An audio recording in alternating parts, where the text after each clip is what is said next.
नमस्कार पंचायत टीवी की आपण मानकु स्वागत। दीपावली सरीला सरकार आदेश थिला बाण 9टा पर कई फुटेबेनी। जदि फुटा गला ताहले मोहन सरकार निश्चित भाव में कड़ा पदक्षेप नब। समस्त प्रति दृढ़ पदक्षेप नेबाकू मोहन सरकार पुलिस की मध्य निर्देश देइथिले।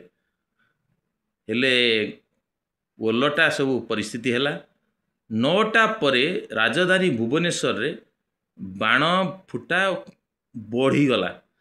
पाखापाखि 10टा पर्यंत भी जोरदार बाण फुटिला। जो बाण गुड़ाक कंटिन्यूस चलला 10 मिनट या 15 मिनट लगा। आउ ताठू आश्चर्यर जिनस होउची राति 12टा गोटे बेले भी बाण फुटा चलथिला। इसु काई हिला सरकार आदेश देले लोक केई पाणिलेनी केतबेले 15 मिनट 10 मिनट गड़ी जाए ठीक अच्छे।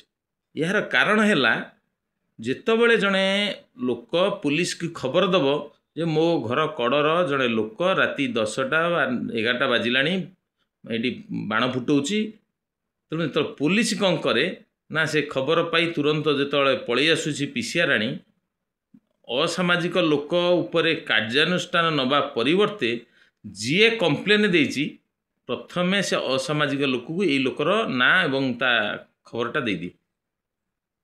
ये जो खबरटा पहुँची जाए से असामाजिक लोक पाखे से लोक मैंने बर्तमान कंप्लेन करने को डरले। परिणाम कौन है ना कहीं काली सरकार आदेश को शुणा को राजी हेलेनी।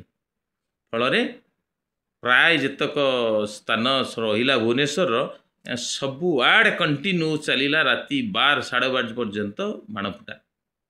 मुख्य कारण है यहाँ तेणु सरकार सचेतन हवा दरकार। प्रथमे जदि कौन लोक कंप्लेन दौची से कंप्लेनटा क्या पाखे जमती न पहुँचवा दरकार।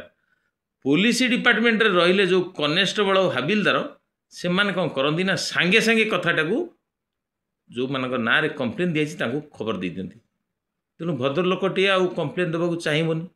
परिस्थिति आज ये बढ़ला और बाण फुटा काली सरकार नियम को न मानी असामाजिक माने बढ़ई बढ़ई चलिए बाण फुटा राति 12 साढ़े 12 पर्यंत लोक खाली अतिष्ठ हो पड़ते शोया।